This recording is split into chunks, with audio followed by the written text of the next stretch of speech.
Greetings, this is Ron Smalek with another installment of my Minecraft Map History series. This time I'm going to be looking back at maps that I played in the months of August, from 2011 through 2013. In August of 2011, I played 33 custom maps for Minecraft. One of the ones that sticks out most to me is Aranev Mansion Adventure by Jiggerbov.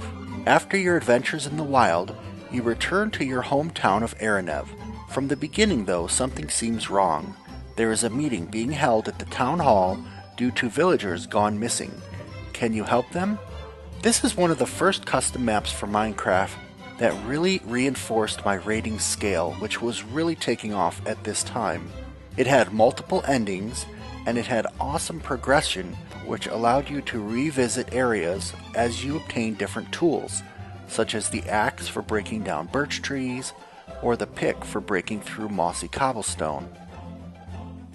This had some really cool tech in it for its day, including a very cool minecart station, as well as some really neat spinning power generators. Another memorable map that I played in 2011 was Kingdom of the Sky by Blame the Controller. Blame did something very interesting with this map. Instead of creating boundaries out of walls or artificial terrain, he simply stripped that all away and made the whole entire map floating on sky islands. This map is pretty well renowned for its combat difficulty and some of the special effects, including moving bridges that build themselves. But the thing that really stood out for me the most with this map is it was the first one to incorporate YouTube cutscenes into the storyline. The last map that I'm going to talk about from August of 2011 is called The Eye by Open Fire. Now before I get into what's cool about this map, the reason that it caught my eye was because of some unique technology that really changed map making from this point forward. I'm talking about the use of in-game maps. No, not just having maps with a picture of the terrain, but actually having images in the in-game map. This map takes the player through a series of television shows popular at the time. Seinfeld, The Wire, Lost, and other famous shows to take you through the story. But at each point along the way you were given a map item, and when you picked it up, instead of just seeing a map, you saw some cool picture and text. In 2012, I reviewed 18 custom maps. One of them that really stood out to me was Chronotide by Vladimir. This map centered around, literally, the concept of time travel and recovering shards of the chrono crystal, which were held in vaults around the world. And when I say around the world, I mean each of these vaults being unlocked at a particular time of day, controlled by the central mechanism. One of the highlights of this map, besides revisiting the future of Wintertide, a map dear to my heart, was the way that Vladimir incorporated custom sounds to provide jump scares to the player, as well as having villagers flash in and out of sight like ghosts, flickering through time. Another map that I completed in 2012 was Twisted Logic 2 Moon 2. This is a Complete the Monument map by Kerblaw. Set on a stellar scale, this map had the most amazing builds I had seen at the time in a CTM, as well as some genuine puzzles in addition to the simple survival and combat. Because this map was so long, I decided to bring in some help during my Let's Play, and I ended up bringing in over 20 members of the Minecraft community to play various sections of the map with me.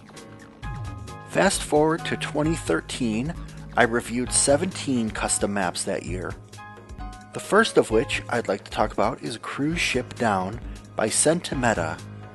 This map is memorable because it really captured the air of a detective mystery, narrated like a great storybook, but it made heavy use of a custom resource pack for all sorts of in-game sounds, allowing you to talk to your suspects, interrogate them, and even choose whodunit. Another map that I reviewed in August of 2013 is Redwall Abbeycraft, the Corsair's Last Treasure by Soma Games. This map and its cute builds really brings the Redwall book series to life, in which you play the role of a forest creature setting about on a grand adventure to uncover a strange illness that has swept through the land. Swashbuckling, brewing, and navigation are all featured in this map. Last but not least, from 2013, I wanted to highlight Diversity by Q-Magnet. If you haven't played multiple genres of custom maps, this is one for you to try. It combines over 10 different genres of map: adventure, dropper, survival, arena, boss fight, giving you a slight taste of each genre and combining them all into one map. I'm eagerly awaiting Diversity 2 with the release of 1.8. Which brings us all the way to August of 2014. To date, I have played and reviewed over 620 custom maps for Minecraft. Many of these you can see on my channel as an LP. The rest you can read about on my forum post. The link is in the description.